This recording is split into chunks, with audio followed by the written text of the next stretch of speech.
Ya oke, assalamualaikum warahmatullahi wabarakatuh. Ya, kembali lagi bersama saya di channel Dunia Merpati. Nah, burung merpati seperti apa sih yang pas untuk dimainkan dalam jenis lomba tomprang gitu ya, atau merpati tomprang? Nah, untuk lebih jelasnya simak terus videonya.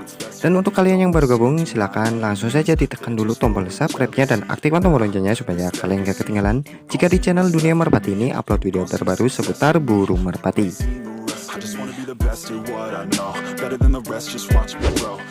Dan oke, sekilas info ya. Ada yang bertanya seperti ini, Bang, ini kok kayak suaranya Bang Mas Adit AS gitu ya? Ya, memang di sini saya adalah pengisi suara dari channel Adit AS. Nah, yang belum tahu, channel Adit AS ini adalah channel yang kurang lebih saya rawat selama 1 tahun, kurang lebih ya 1 tahun. Dan di sini saya adalah sebagai pengisi suaranya, lebih tepatnya ya, dan sebagai editornya bias. Dan sebagai editornya.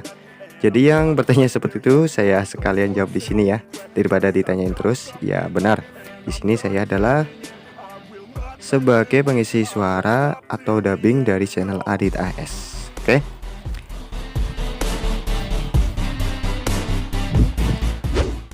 Oke, lanjut ya, kita ke topik utama, yaitu jenis merpati kayak apa sih yang bagus untuk dimainkan dalam merpati tomprang atau dalam jenis perlombaan tomprang. Oke, di sini saya ada jenis merpati yang memang ini adalah keturunan dari merpati tomprang yang asli dari saya beli dari Cilacap. Nah, jadi saya ditawarkan waktu itu sama temen, ada anakan dari merpati tomprang yang memang sudah pernah beberapa menjuarai di daerah tersebut ya. Nah, saya ditawarkan anakannya dan ini adalah anakannya. Saya cuma dikasih ya, atau disuruh pelihara saja. Mungkin akan saya pacak dan saya akan silangkan dengan merpati saya yang di rumah. Nah, jadi setelah saya mati dengan merpati tinggian saya di rumah, itu ada perbedaan ya, yang jelas.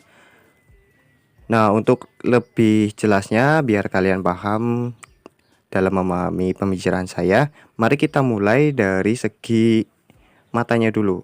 Nah, memilih mata merpati adalah sama seperti memilih mata kebanyakan orang ya, yaitu harus jernih, bersih ya. Dan lebih bagus lagi itu berwarna kuning kemerahan atau cilamas. Nah, itu adalah mata kesukaan saya. Nah, ini termasuk mata kuning ya. Nah, intinya dari segi mata itu harus bersih, dan kalau bisa bulatan atau pupil hitamnya itu bisa mengecil. Biasanya kalau dihadapkan ke matahari atau terkena cahaya silau, pupil hitam ini akan mengecil dan kembali dengan cepat. Nah, itu menandakan merpati ini mempunyai respon yang baik dalam penglihatannya. Dan itu dari segi mata.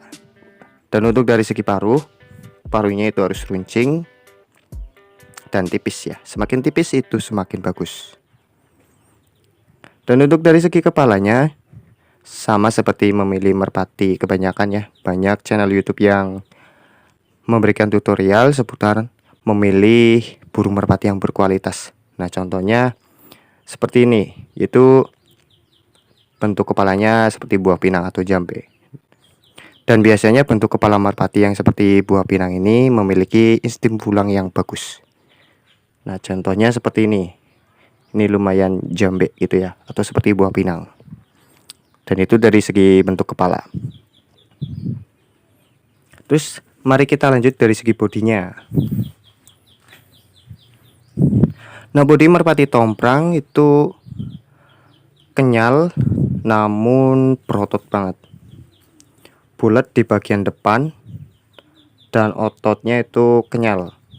Nih, kenyal. Jadi kalau saya simpulkan, merpati tomprang ini seperti adiknya untuk merpati kolongan.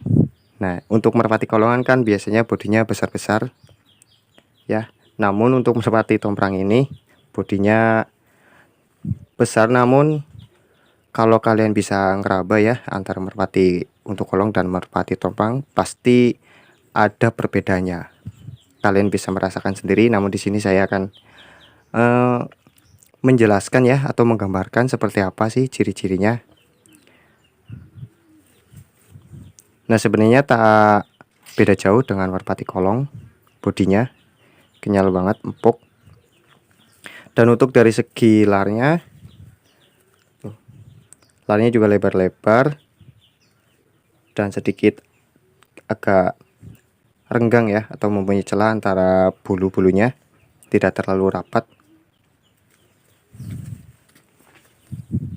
Itu yang sebelah.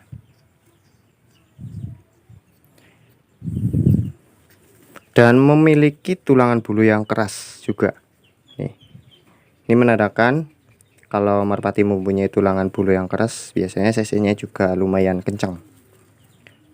Dan ujung larnya juga ini sih lentur juga sih, lentur. Tapi tidak terlalu lentur banget. Beda sama merpati yang bisa terbang tinggi nitik. Ini biasanya ujung larnya lentur banget. Nah, ini tidak terlalu lentur namun masih bisa dikatakan lentur. Nah, untuk dari segi bahunya, bahu otot ini juga tebal ya. Ini otot bahunya tebal, itu menandakan burung merpati mampu atau sanggup terbang lebih lama dari merpati yang mempunyai bahu atau otot bahu yang lebih kecil. Nah, jadi kalian yang ingin memilih merpati atau yang belum paham, pilih bahu merpati yang tebal. Jadi mempunyai otot yang tebal gitu. Oke. Lanjut dari segi supit udang ya. Nah, mungkin supit udang ini menjadi salah satu faktor penting dalam memilih merpati juga. Nah, kita langsung to the point aja ya. Menurut saya supit udang yang bagus adalah memiliki tekstur yang keras dan memiliki celah antara 1 cm sampai dengan 2 cm. Dan itu menurut saya.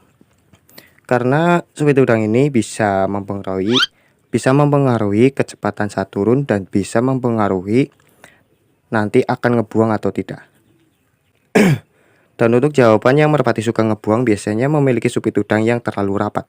Itu biasanya merpati akan ngebuang pada saat di bawah. Nah, itu yang belum tahu. Dan untuk yang tidak percaya, silakan kalian simak aja untuk merpati yang biasanya turunnya ngebuang gitu. Kalian cek aja supit udangnya rapat atau tidak.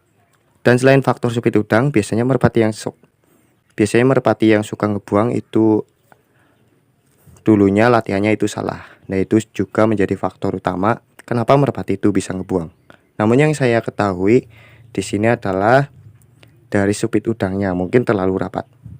Nah, ini penting buat kalian yang masih pemula terutama ya. Nah, mungkin itu adalah ciri-ciri dasar ya untuk merpati tomprang. Jadi beda dengan merpati tinggi rumahan biasa. Mungkin kalau merpati rumahan biasa, yang penting itu bisa terbang tinggi dan bisa full nitik. Namun untuk merpati tomprang ini ketambah sesek. Jadi terbangnya itu memiliki sesek untuk merpati tomprang. Jadi beda dengan merpati rumahan tinggian biasa. Nah, merpati tomprang ini harus memiliki sesek. Nih caranya, kita cek aja dari bulu larnya, dari tulangan bulu larnya, ini keras atau tidak. Nah, jika keras, itu merpati ini insya Allah mempunyai sesek. Oke. Nah, mungkin itu adalah tips saya ya, atau pengalaman saya dalam memilih merpati tomprang. Dan ini tidak 100% menjadi acuan kalian dalam memilih merpati tomprang ini. Namun saya di sini hanya sharing kepada kalian pengalaman saya dalam memilih merpati tomprang ini. Jadi mohon maaf jika pendapat saya berbeda dengan kalian ya. Jadi pendapat setiap orang atau setiap penghobi merpati kan pasti beda-beda. Jadi ini pendapat saya pribadi. Dan cukup sekian ya, semoga bermanfaat untuk kalian. Dan untuk kalian yang baru gabung tapi belum subscribe, silahkan ditekan dulu tombol subscribe-nya dan aktifkan tombol loncengnya supaya kalian gak ketinggalan jika di channel Dunia Merpati ini upload video terbaru seputar burung merpati. Dan sekian dulu, assalamualaikum warahmatullahi wabarakatuh.